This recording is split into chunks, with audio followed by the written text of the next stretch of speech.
एक पुरानी कहानी तहरीर नंबर 2560। इसकी बदतमीजियों और शरारतों से आसमान पर बसने वाले तंग आ गए थे। हफ्ता 22 जुलाई 2023। कुर्तलईन हैदर। लाखों बरस गुजरे आसमान पर शुमाल की तरफ सफ़ेद बादलों के पहाड़ के एक बड़े गार में एक बहुत बड़ा रीछ रहा करता था। ये रीछ दिन भर पड़ा सोता रहता और शाम के वक्त उठकर सितारों को छेड़ता और उनसे शरारतें किया करता था।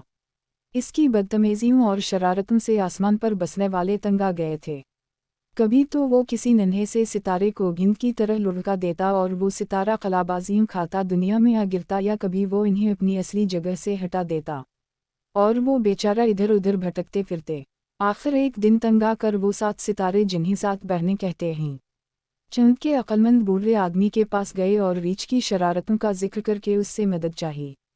बूढ़ा थोड़ी देर तो सर खजाता रहा, जारी है, फिर बोला, अच्छा मैं इस नामाकुल की खूब मरम्मत करूँगा, तुम फिक्र ना करो। 7 बहनों ने इसका शुक्रिया अदा किया और खुशी खुशी वापस चली गईं।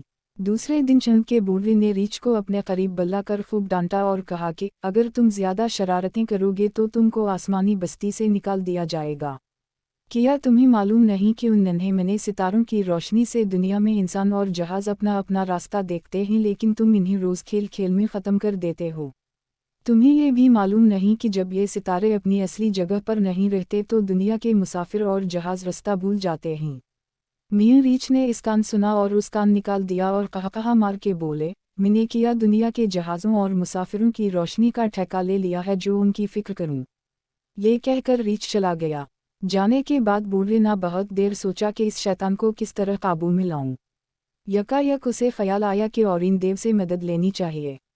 औरीन देव एक ताकतवर सितारे का नाम था जो इस जमाने में बहुत अच्छा शिकारी समझा जाता था और इसकी ताकत की वजह से इसे देव कहते थे।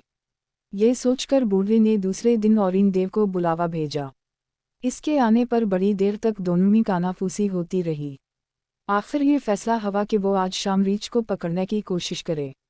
चुनंचे रात गए औरीन देव ने शीर की खाल पहनी और रीछ के गार की तरफ चला। जब रीछ ने एक बहुत बड़े शीर को अपनी तरफ आते देखा तो उसके औसान फता हो गए और वो नन्हे मने सितारों से बनी हुई इस सड़क पर जो परियों के मुल्क को जाती है और जिसे हम कहकशां कहते हैं, बेतहाशा भागा। आखिर बड़ी दौड़ धूप के बाद ताकतवर शिकारी ने मियां रीछ को आ लिया और उनको पकड़कर आसमान पर एक जगह कैद कर दिया जहां वो अब तक बंधे खड़े हैं।